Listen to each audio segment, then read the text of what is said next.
everyone. I am Justin Giddings. I'm with Paul June and John Fitzgerald. We're super excited. I mean, this is like episode number 1 of the podcast. John and I have created something called Film Festival Mastery. You can learn more, of course, by going to filmfestivalmastery.com for filmmakers. If you go to filmfestivalmastery.com/masterclass, there's a free training there.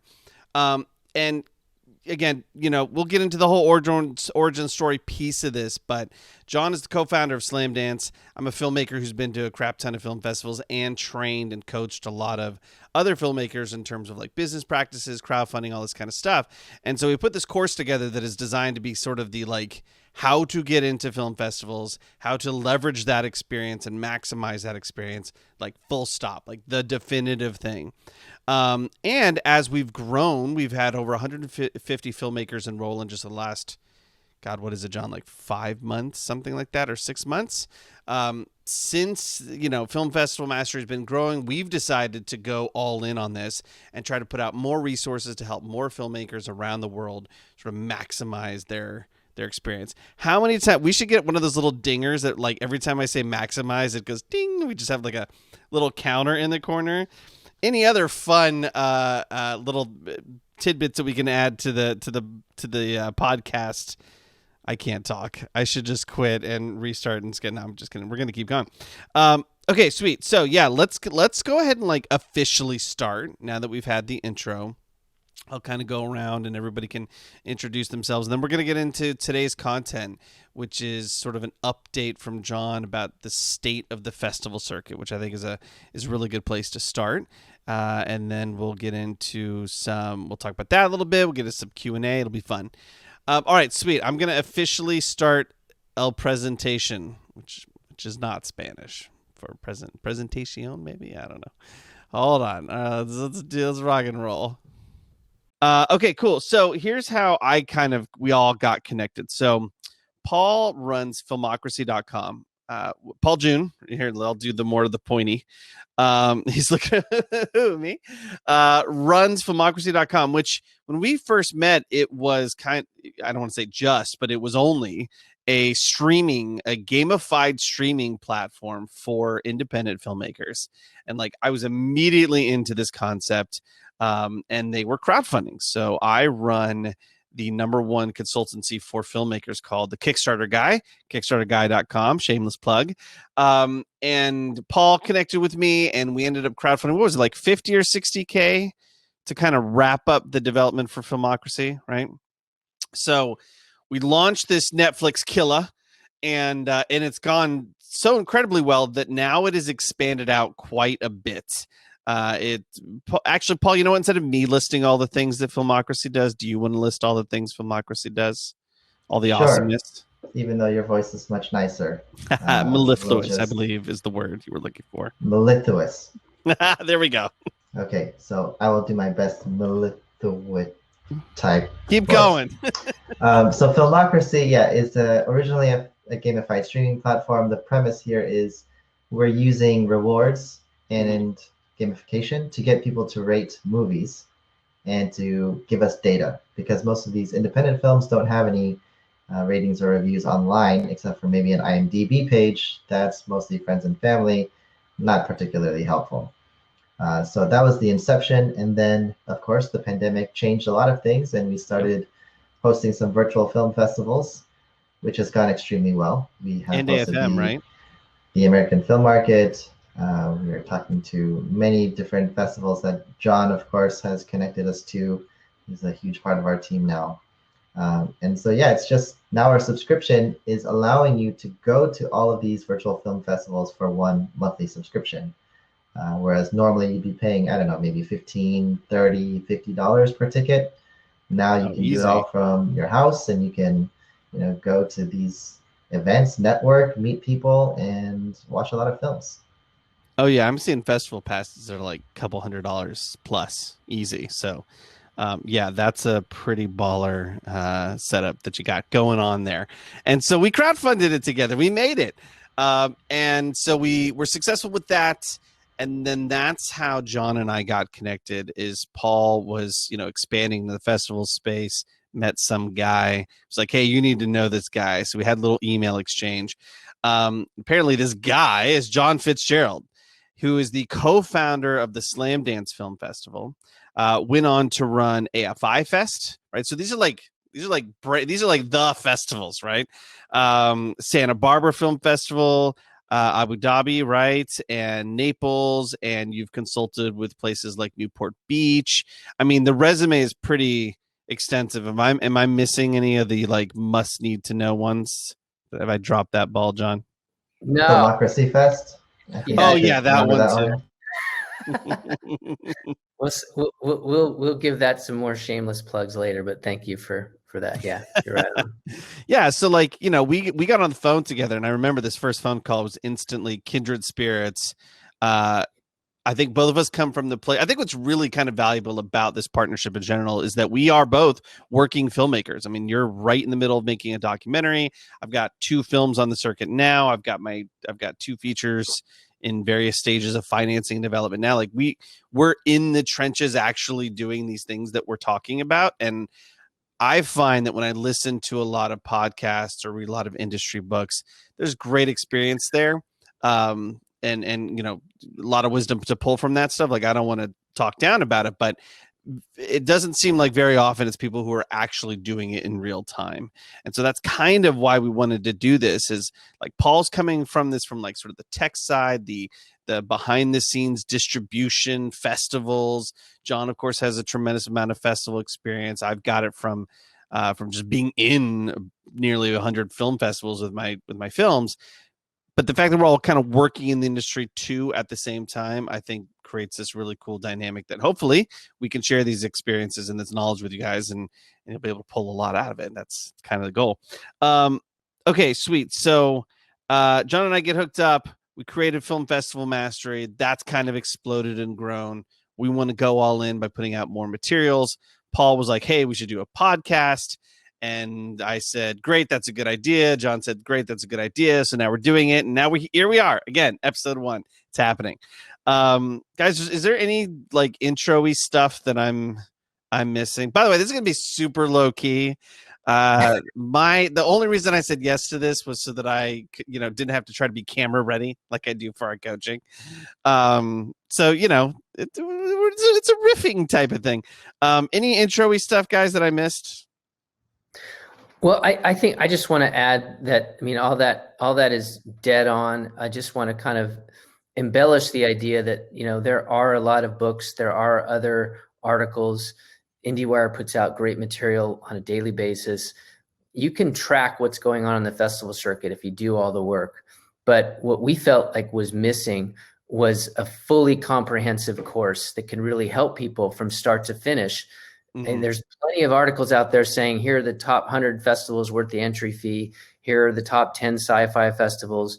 Here's some tips about how to participate in the festivals.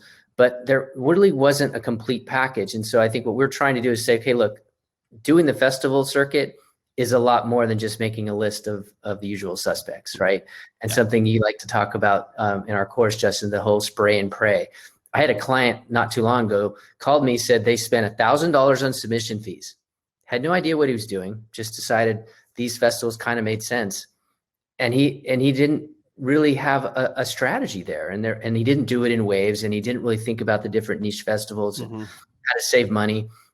So we talked a little bit about how to put this course together with modules that would help you come up with the right strategy based on your goals. What are the goals for you as a filmmaker and for your festival or your festival run? And the other thing is, let us help you find creative ways of saving money through submission fees. We go through a whole bunch of exercises there, and then how to actually make money with revenue streams now, with screening fees and do rev shares and all these things that people just don't understand.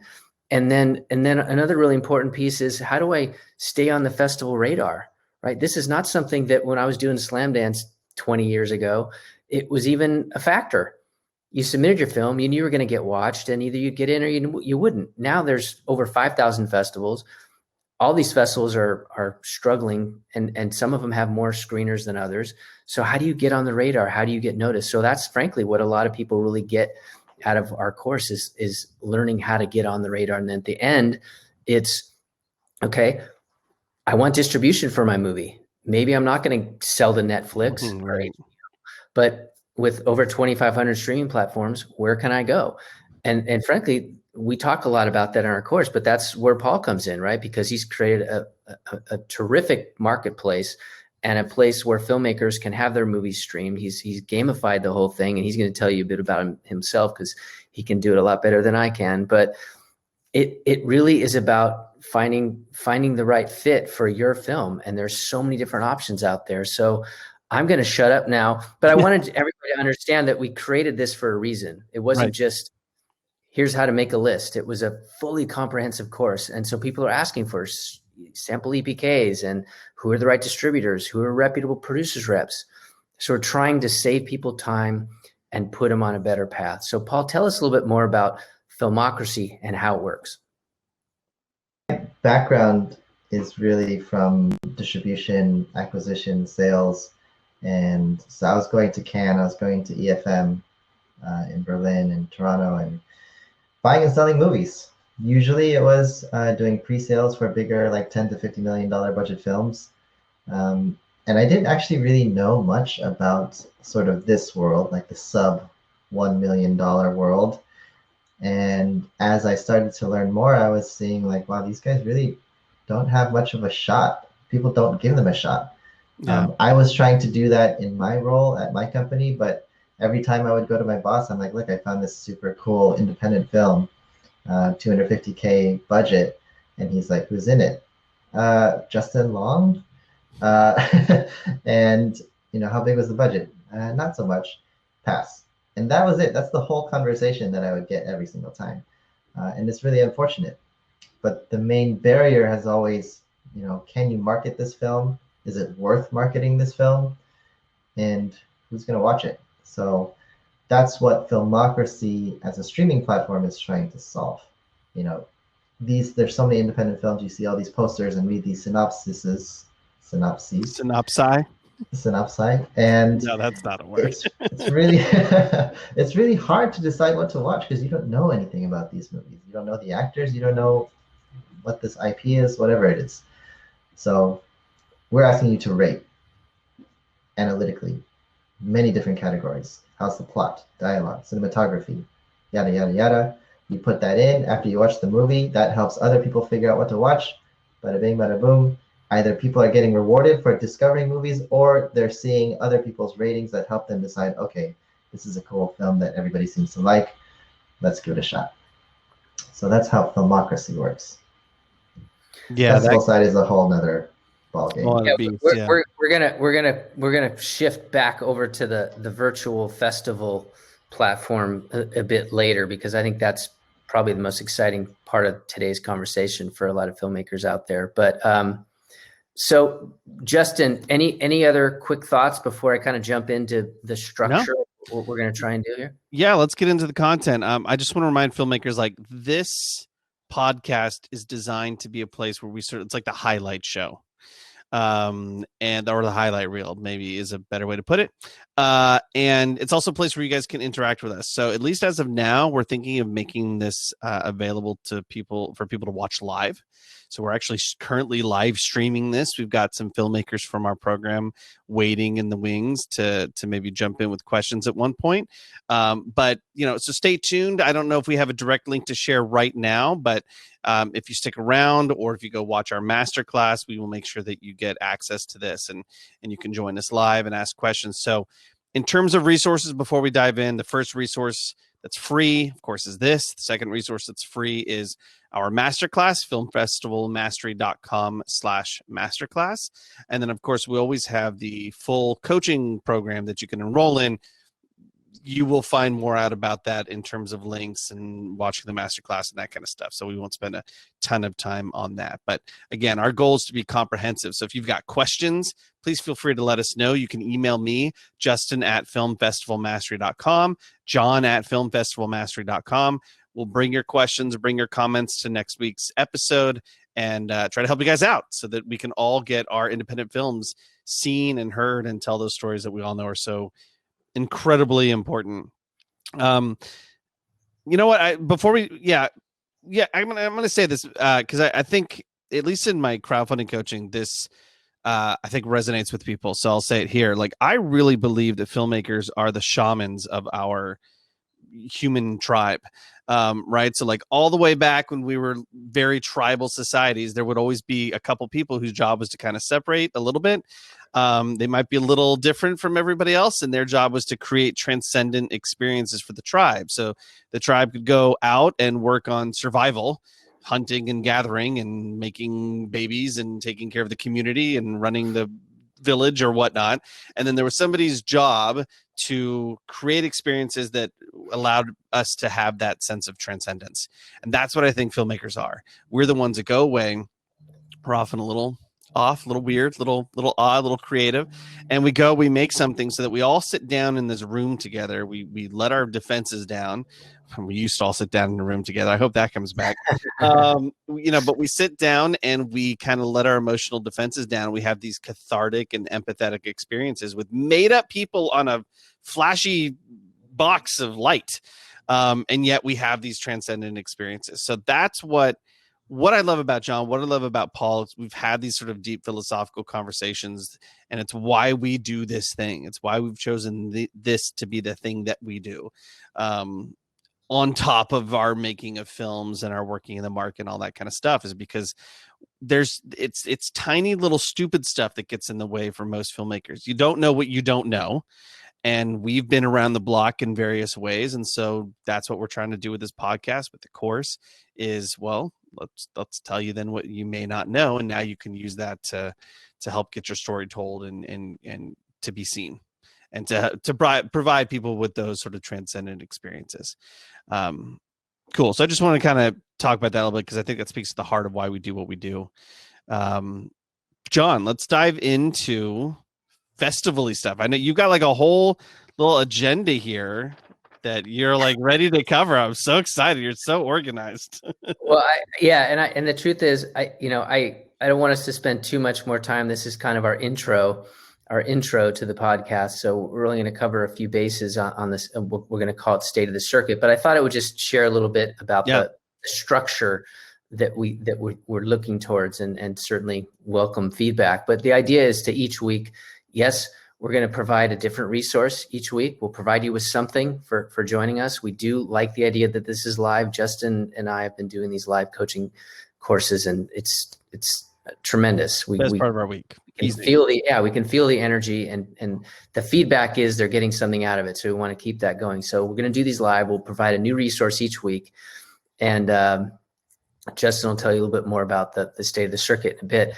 But we will also talk a little bit about kind of where we are, what's happening with certain festivals, what's happening with festivals that are coming up. What are the dates to keep track of? What are they doing with this new pivot, right, that everybody had to turn to with virtual cinema? And of course, Paul's going to be talking about that a lot.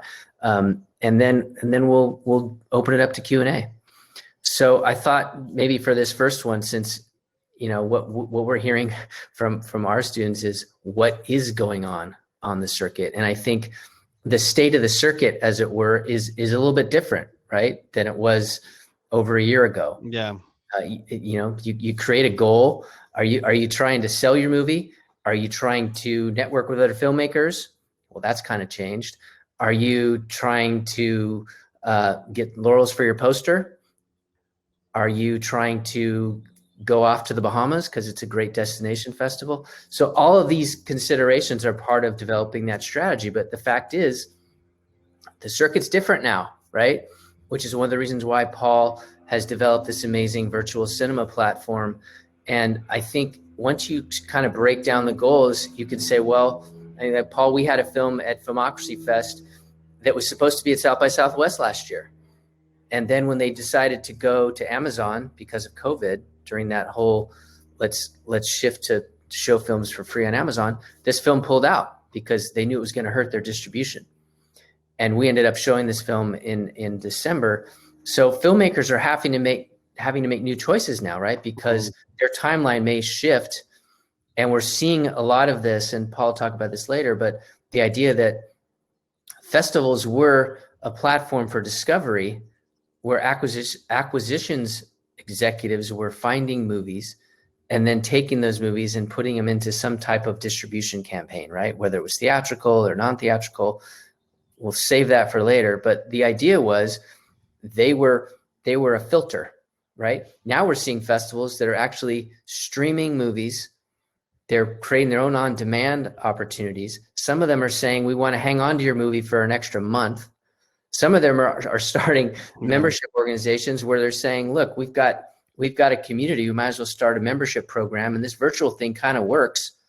So how about if we keep your movie in our library? Well, that's essentially, whether it's SVOD or TVOD, that is essentially a distribution model, right? So everything's changing, but it is important just to stress, what is the most important thing for your movie? How does the new landscape affect your goals? And so the one thing I just want to say really quick, and then I want to hear a couple thoughts from Justin on this whole idea of planning your strategy is, are you still submitting to 20, 30, 40 festivals?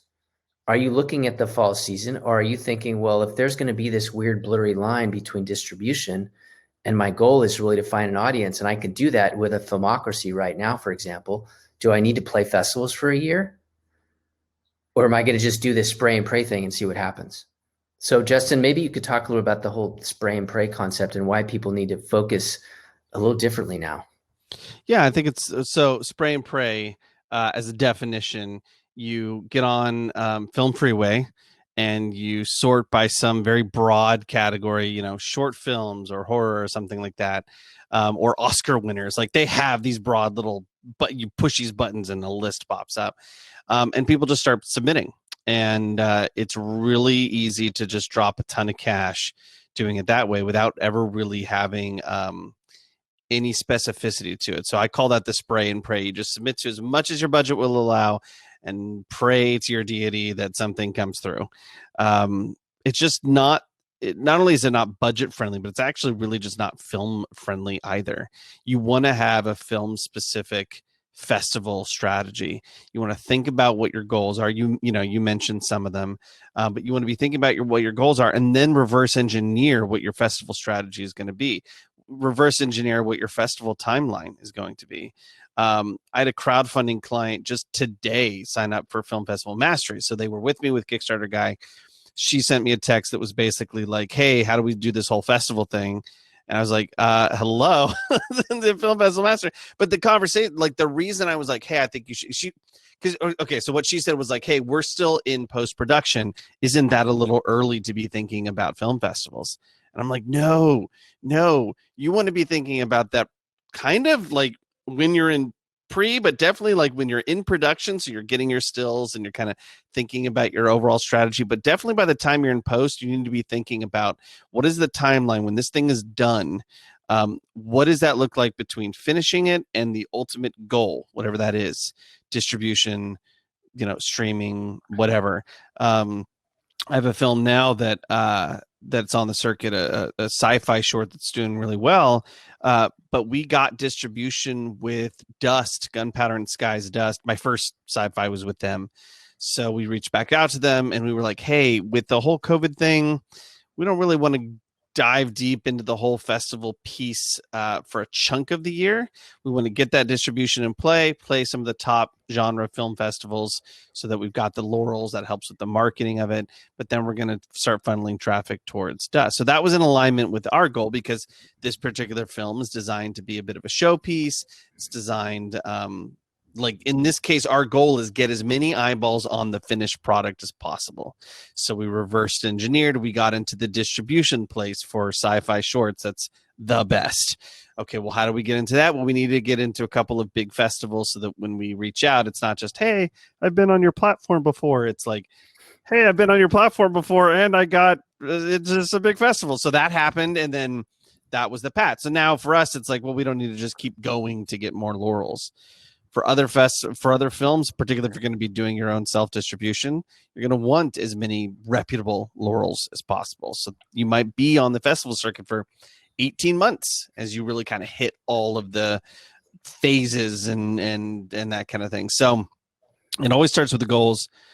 reverse engineering backwards, and that will save you from just spray and pray. The whole Sundance or bust thing is like, just get that out of your head. Like episode 1, Sundance, of course, is a fantastic thing, but they're getting something like, what was it, 9,000? 14,000 14,000 short films, right? No, shorts was like 9 something, I think. Yeah, you're right. Okay. So, and then the rest were features. So, and you have to remember that, like, you know, so not only are just the sheer numerical odds are insane, but I'd say 4/5 of the slots are already pre-filled by independent studios and that kind of thing. So you're fighting for really, really tiny little base of slots that they're going to build around their own themes or their own goals and visions and that kind of stuff. So like, the idea that that's going to make or break your film is not true. Frankly, there's a lot of filmmakers, John, we might want to scrounge a couple of these up, because I've had these conversations like at film festivals. There have been plenty of filmmakers who got into Sundance where it didn't do anything for them. They didn't either know how to leverage it, or just it was like, oh, cool, you got into Sundance, wow, and that like opens the door for a meeting, maybe, but it's not going to change your career either if you don't know how to maximize it and take advantage of it. So like, from the beginning, Sundance or bust. Get rid of that mindset, because what you really need to know is, how do you use festivals as part of a strategic tool to get your film to its final goals? I think my son just went by. That's awesome. So I'm going to turn off my camera and tell my son to go away. You guys just chat amongst yourselves. No, that's awesome. I go for it, Paul. Yeah, I'll just jump in, because what Justin said about, getting into Sundance, even getting in is so hard, right? But even if you get in, that doesn't necessarily mean anything anymore. When I was at my old company, I don't want to name the names of the film, but we got into Sundance. We sort of forced our way in using our agent that worked with us at our company, got our way in. That probably meant somebody else got kicked out, but at that time, that didn't matter to us. Right. But like, that's the game. Sorry, I don't want to interrupt, but like that. Yeah. Exactly. Right. Like, so he stole the slot. And the film was okay. It wasn't amazing, but like high production value, big actors, like real actors. And at the end of it, there was another sort of comparable film that was on the market at the time. And the market kind of decided that that one was slightly superior. And that one got the offer. I think they were offered, this might give it away, but they were offered $5 million for US. And ours did not. Ours got some 6-figure offers. And when you have a I shouldn't say numbers. When you have around an 8-figure budget and you're getting offers for 6 figures, this is almost like, what are we doing here, right? Right. So that's like the difficulty. Like most of the films that are trying to get into Sundance, I'm pretty sure you don't have 10 figures of budget, or 8 figures, whatever that is. So it's tough. Even the big films struggle. Yeah. Well, I think the other thing that people lose sight of is, yes, all the acquisitions executives and all the buyers and sellers are going to see that list, and they're going to reach out, and the Gravitas and Cinedigm, all these players are sending emails out if you got into any of these bigger festivals, but they're not offering MGs for the most part, and a minimum guarantee, for those of you who didn't know.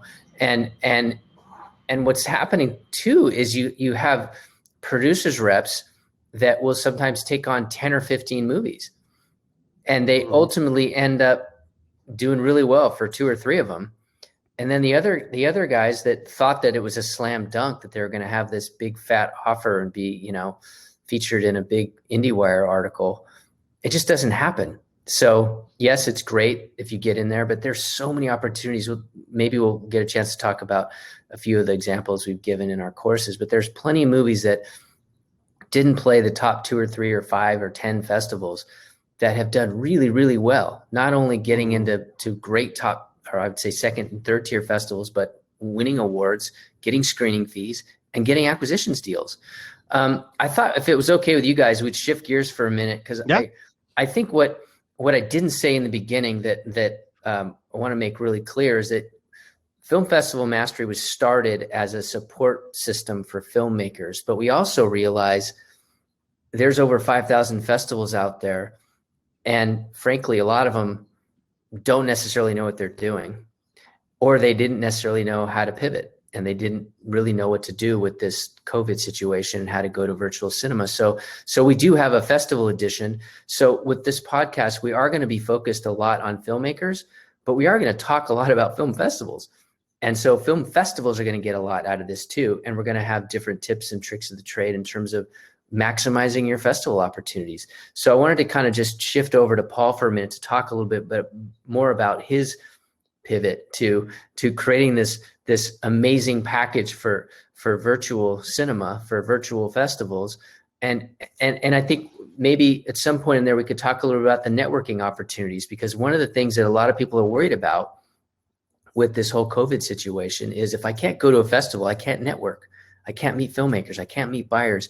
And I think one of the things Paul's really trying to do with his platforms is create opportunities to interact, engage. And we had people at Filmocracy Fest that sent us notes after the festival saying that was amazing. I got to meet all these filmmakers, these happy hours, the tables. So it can happen. But back to the research and the goals for your festivals, you got to dig into what these festivals are doing and what they're offering. If they're not offering those networking opportunities and they're not having live events, then don't waste your time. So Paul, I'm gonna give you the floor. Yeah. So we started this because a film festival approached us and said, we have to go virtual. COVID has stopped us in our tracks and we don't know what to do. Can you help? At that time, we didn't have anything really to help them with. I mean, we could do streaming, but that's not really enough. That's not what a film festival is. And there's a lot of platforms that allow you to stream films. So we put our heads to it and tried to imagine, like, if you're trying to recreate this whole festival experience online, what do you need? You need to securely stream. You need to be able to interact with people. You need to run some events, whether they're panels and Q&As or things like that. And you also want a sense of place, that you're somewhere, not just on some random platform that, you know, looks all the same for every film festival. So what we do then is and I'm going to share my screen. Hopefully it doesn't crash the whole system. Here we go. The part. Am I showing? Yeah. I mean, I can see it. Okay. And that's all who I care about. It was me. So this whole thing is for Justin. Yeah. And so each festival then is responsible for creating their own map.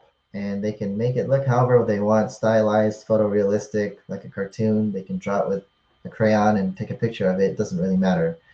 And what we're doing then is we're connecting everything that you need to make this festival whole. So this goes to their website. This will open up their social medias. This opens up their schedule and a tutorial that they made for how to fest.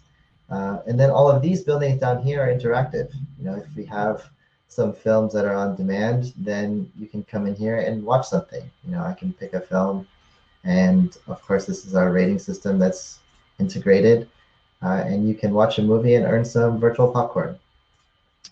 And then you can go to these other buildings, which are the more interactive ones. So for example, if I go into this one, this building in particular is designed around sponsors. Sponsors are very important for film festivals. So having different ways to showcase them without having just banners everywhere, although I guess you could say this is banners everywhere, but this is more representative, right? I can say, look, I'm at this table, and you know, there can be other people at this table with me, talking to them. And if I click on this, I can learn more about that company. I can go buy this mask that is showing when I click on their banner. And we can have up to 800 people in here, all talking with each other, bouncing between tables, you know, discussing, networking, doing workshops, whatever it is. And so it's really the combination of all of these things that makes the festival feel whole. And I'm not going to go into like every different feature that we have, but I think something that's important is Filmocracy's subscription allows you to go to all of the film festivals that we host for $29.99 a month. So you can go to about 4 to 6 film festivals each month as a subscriber, and this basically gives you all you can eat. I can go to all the panels, all the networking events. I can watch all these films before they come out on any platform. And it's really just a mechanism because film festivals, as glitzy and glamorous as they seem, many of them are not so financially stable. And so having like an affordable, that's very important for us too, being affordable as an option, as a platform. So we often host film festivals for free, just to help them get off the ground, and maybe we'll do a revenue share or some other arrangement.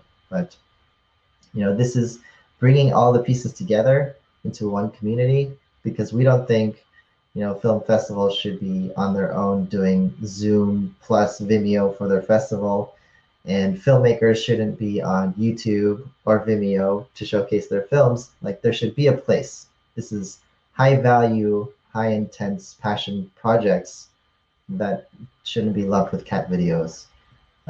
Nothing wrong with cat videos. If there's a cat movie, we'll definitely There's nothing wrong with cat videos. I want to begin and end every episode of this podcast with cat videos. It's my dream. No, man. I mean, I think it kind of speaks to the idea that independent film is a team effort. We got to support each other for this art to happen. And it's just so cool that you guys do that. And one thing that John does. Did your mic change? Did my mic change? Do I sound different now? to me. Okay. Well, then maybe your ears changed, John. No, you I don't know. now. We'll see when we replay this if it gets yucky. Sound better. Yeah, Sound better. technical difficulties, but yeah. So John, like, you've been putting together something for our students for a while that we wanted to share with everybody today, called the State of the Circuit. So for our filmmakers who are with us today, by the way, guys, in the private coaching group, you'll have a link to this later today. But everybody listening to this as well, you guys can reach out to us. We'll hook you up. But talk to me about the State of the Circuit. I can try to pull it up if you want on my end. Would that be helpful, or do you want to just kind of talk about it for a second? I'll talk about it while you're pulling it up. I just thought it might be interesting for some folks to get to see what we're talking about. But at the end of the day, what we realized was that the most important resource for people beyond just the course modules was the idea of telling people what's really happening on the circuit right now with these changes. We started this in the thick of COVID last year. And the idea was to say, okay, here's what's happening. Here's how things are changing. What's happening with this festival? We did a ton of festival profiles. We got a lot of feedback from different festivals. We would do highlights from previous festivals, but then talk about festivals that were coming up. We had related links. So if IndieWire, Variety, Deadline, these folks are all writing these different articles about what's happening at different festivals, who's acquiring what films and why, and what's happening with the passes. And Cannes is moving to later this year, and Telluride pulled the plug. So people just kind of wanted to know what was going on. So we created an overview of what was happening on the circuit, and we called it State of the Circuit. What I was doing was I was adding just new links each month, just related links. You want to just keep track of what's happening? We sent this to our students and they could see, okay, these are the 10 articles that have come out that are worth knowing about. And then what we decided to do as we kind of moved into 2021 was say, okay, some people don't know about this document yet. Some people are just joining our course in February or March. So some of it might seem old. So we kind of cleaned up what we're calling part one and left that in there for people that want to see it. But the current students that have been with us for 6 months that are still coming to these coaching calls and still working on their festival journeys, we created part two, where we can really talk about the new era of film exhibition, and we could talk about what's happening. AFI doubled their ticket sales. That's a really good thing. People are freaking out, and they were talking about, if we move this thing online, are we going to be able to sell tickets? And some festivals, Sundance as well, doubled their attendance figures. I shouldn't say attendance figures. They doubled their ticket sales in 2021. So there's the answer to that question. And then, of course, Paul is contributing the Filmocracy Foyer to the State of the Circuit, where he's giving his words of wisdom and sharing insights that he's learning about what's going on in this virtual cinema space. So the State of the Circuit is a pretty comprehensive document that we update monthly. And for listening today, we're going to be sending it to you. Just throw your email in the chat. Paul, do you want to talk really quickly about a little bit about what you're going to do with the circuit? You had some interesting stats about how audiences were affected and attendance, maybe just real quick, and then we'll open it up for Q&A. Yeah, so Filmocracy ran some surveys to all of the people that attended film festivals on our platform. And we were looking at, what types of people are they? What are their sort of habits? What are their needs and desires and wants? And we're slowly going to release that information in each successive edition of State of the Circuit. But in the first one, we talk about, how many film festivals are these people really attending, and what are the reasons they go, and what are the reasons that prevent them from going. And we've really found that there's a large portion of them, I think it was something like 60% of people, go to 7 or more film festivals a year. Of course, this is our sample size of people who obviously enjoy film festivals, but that's quite a lot more than we were expecting, to be frank. Yeah, it's a big number. And then the other large group was the 1 to 2 festivals a year people, which is expected. And then the thing that people said the most about why they don't attend film festivals more often, not just virtual ones, but just in general, is that it's too expensive and they can't travel because it's too far. And I think we're kind of checking both of those boxes, so we're pretty happy about that. But I think it's just showing that the demand is out there. They just need the proper tools or platform or way to get to the films that they want to see, to discover the films that they want to learn about. So, opportunity is knocking. It'll continue to grow, and we'll be a part of that. So that's the State of the Circuit. Awesome. Thank you. So should we open up for Q&A, Justin? Yeah. So everybody on this initial one is in our program, and maybe it's a good thing that they don't have any questions. They ask it on the group. We don't have any questions from any, well, basically our students at this point. If any of you guys watching want to throw something in there, or just tee up a softball for us, that'd be great. Okay. I know, but while they're deciding whether or not they want to ask us something, I think, John, maybe we can focus a little bit on maybe some of the benefits that have come out of virtual film festivals, because we've definitely seen that's kind of the number one thing that people ask us about. It's like, why would I even focus on festivals right now? Because with COVID, what's the point? And you and I have discovered that it's like, no. There's a lot of amazing opportunities actually happening right now that I don't even. I'll say I didn't expect. The amount of attendance and audience growth and that kind of thing is pretty incredible. But I'll let you do it. So talk to us maybe about some of those headline benefits for being at a virtual film festival. Sure. Yeah, I think there are a few really interesting things that have opened up for filmmakers. I think the first Paul talked a bit about was, can we still use virtual cinema as an opportunity for networking? And I think that what we're seeing is that, especially for the festivals that aren't geo-blocking and they're allowing audiences from other parts of the country or even the world to join in. I mean, we've had people join our Q&As that were from other countries and other states. And if you're doing a panel discussion, in Park City or in Seattle or wherever you might be doing it, and you're used to just having the Q&A as a local concentrated community thing, by opening it up and letting other people participate, you never know who you might meet, right? And you're getting feedback from a wider population. So I think that's a great opportunity. The other opportunity that I see happening more and more, and again, it's an important question to ask the festival how they're doing it, is what is their revenue share model? And are they offering screening fees now? Frankly, a lot of these festivals that had budgets set aside for hospitality programs, they don't need to spend the money on hotels and air travel, transpo, right? So some of these festivals, like Ashland, for example, they're putting some of the money toward the idea of revenue shares or screening fees. And so it's easier in some ways, right? If we're using these online ticketing services, they can basically carve up really easily, how much money sticks to the ticketing service, how much sticks to the festival, and if the filmmaker gets a certain percentage, it's easy to carve that out.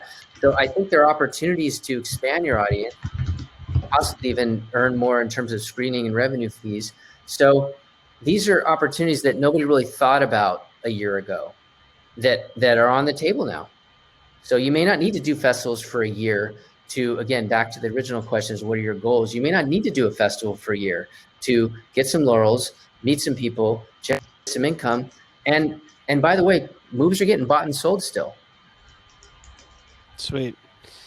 Yeah, we go into quite a bit of depth, obviously in our training and that kind of stuff. We spend a lot of time on what these advantages are, but I think that one of the key takeaways is that filmmakers have to own the fact that that you kind of got to be an entrepreneur now. You got to know how to market your film. You got to know how to connect and get on people's radar, because there's just so much competition. There's so much noise, which means there's also so many opportunities, but you got to know how to take advantage of them.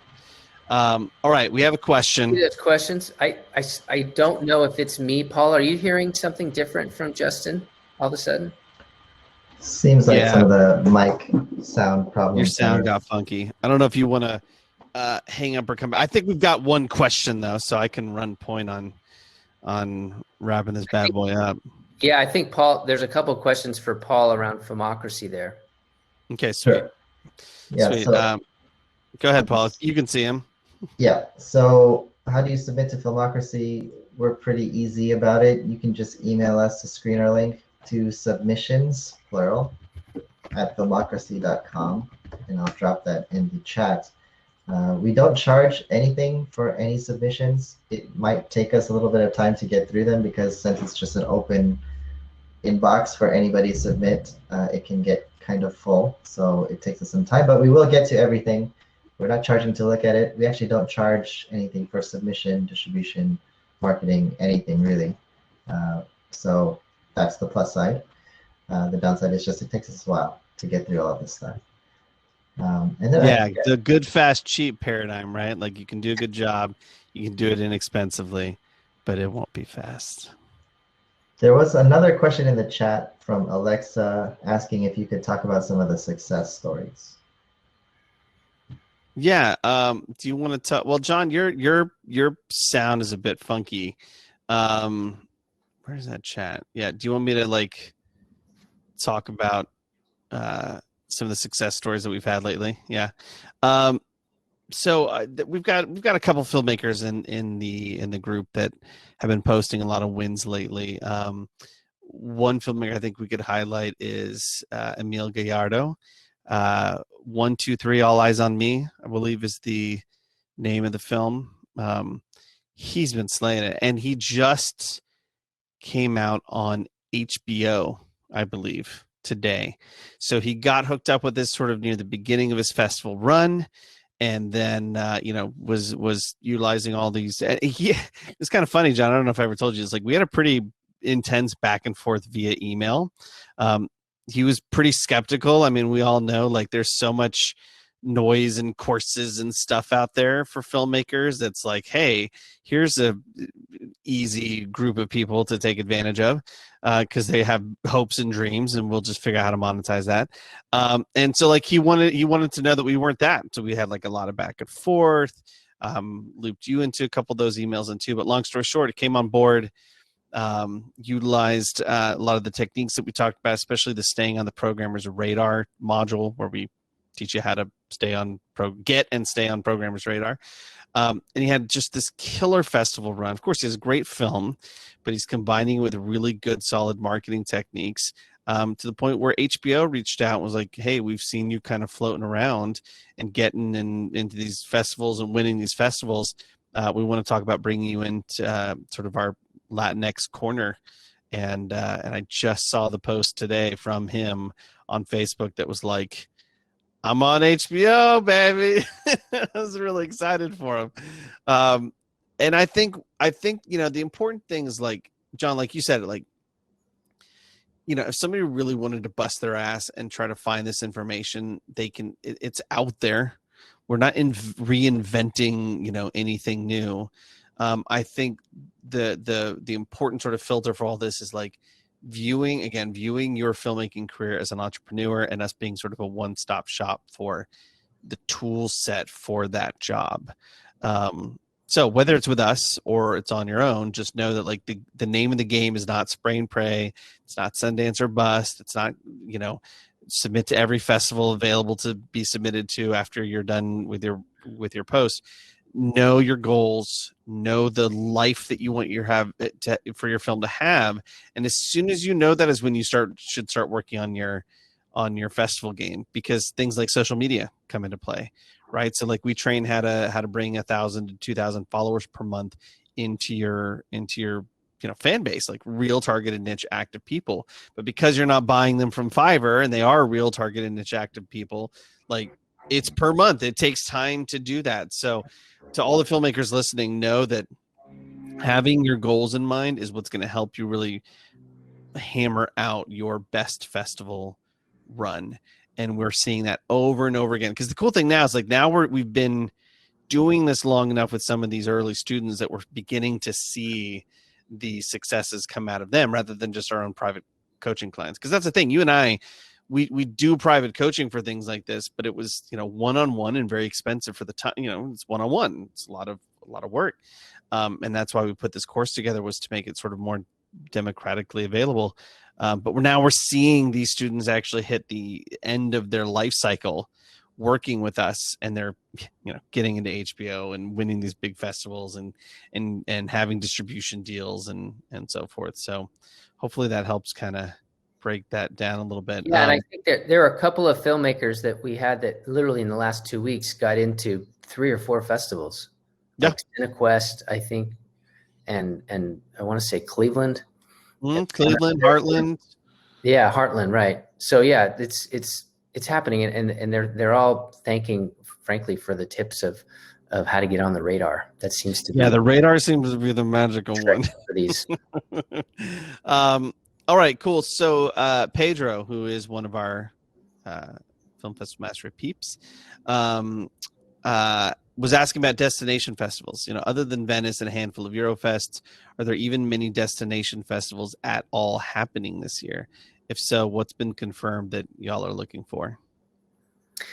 Well, the truth is that a lot of them have been really vague, other than Telluride, which did announce that they are going to have a live festival. A lot of the fall festivals are being very careful about saying that it's 100% guaranteed that they're going to have live events. Obviously, there's a Toronto will be back, and they'll have live components.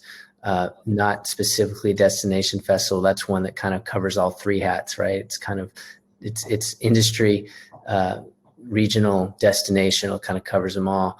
I believe Austin is going to have some exciting things going on. Austin's a great city. I think that in the late fall, the Bahamas will be back live again.